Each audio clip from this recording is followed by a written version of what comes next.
সবাই আমাকে দোষারোপ করতে শুরু করলো। আমার নিজের নিজের নিজের কাছের বন্ধু বান্ধব আত্মীয় স্বজন সমস্ত কিছু আমাকে আমাকে আমাকে ওষুধ সাজেস্ট করা শুরু করলো, ওষুধ।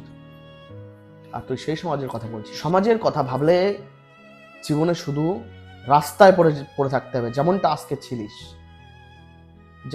ছিলিস, সেরকম রাস্তায় পড়ে থাকতে হবে। আর তাছাড়া কোনো কিচ্ছু করতে পারবে না। সমাজ তোকে খেতে দেবে না, না পড়তে দেবে। তো সমাজের কথা না ভেবে নিজের কথা ভাব। চাইলে তুই আমার কথা ভাবতে পারিস। আমি শুধু ভাবছি যে তুমি এত ভালো মনের মানুষ, মানে আমাদের আজকে প্রথম দেখা, কিন্তু তুমি এত ভালোভাবে বুঝলে আমাকে। আর তোমার মতো এমন একটা মানুষকে ছেড়ে তোমার বউ চলে গেল। আমার শুধু এটা ভেবে হাসি পাচ্ছে যে এত ভালো একটা মানুষকে ছেড়ে কি করে যেতে পারে একটা মেয়ে। একটা রিকোয়েস্ট করব, রাখবে? হ্যাঁ, বল না।